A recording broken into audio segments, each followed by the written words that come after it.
శాంతి. జనవరి 31వ తారీఖు 2024 సాకార మురళి సారాంశం.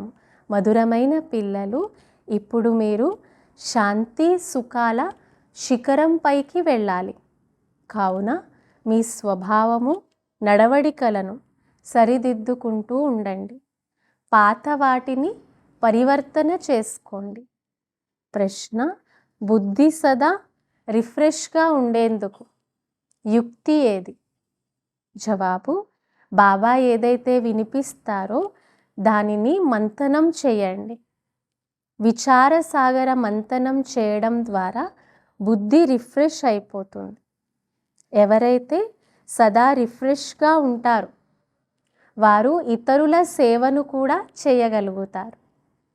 వారి బ్యాటరీ సదా ఛార్జ్ అవుతూ ఉంటుంది.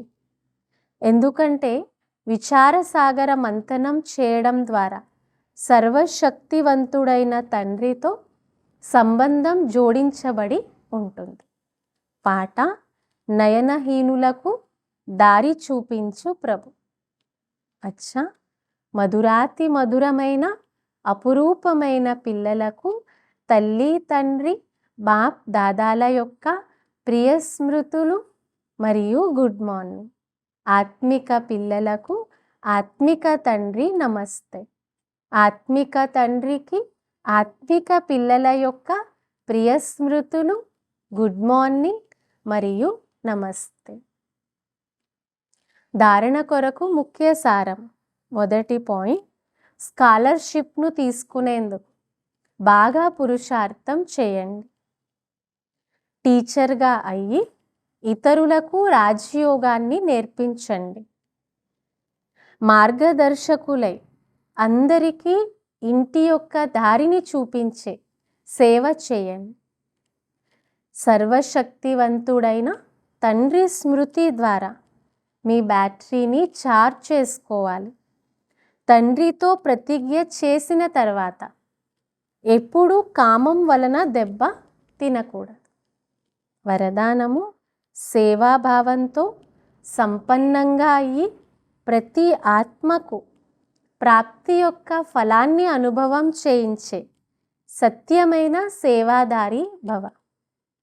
వివరణ: ఎవరైతే ప్రతి ఆత్మ పట్ల సదా శుభభావన, శ్రేష్ట కామన ఉంచుతారో వారే సత్యమైన సేవాదారులు. వారు కేవలం ఉపన్యసించరు, కానీ సేవాభావం ద్వారా అందరి పట్ల సంతోషం యొక్క భావన, శక్తులు ప్రాప్తించాలి అనే భావన, ఉమంగ ఉత్సాహాలను పెంచాలనే భావన ఉంచి సహయోగాన్ని అనుభూతి చేయిస్తారు.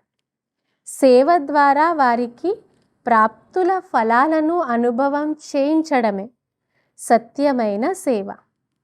ఇటువంటి సేవలో తపస్సు ఇమిడి ఉంది.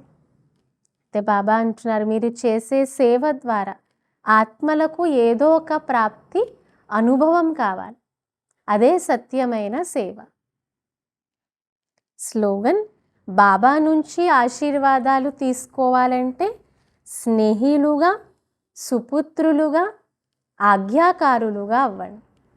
కేవలం సంగమయుగంలో మాత్రమే పరమాత్మ ఆశీర్వాదాలు లభిస్తాయి.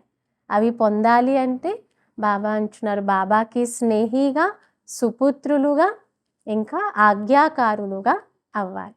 అచ్చా, ఓం శాంతి.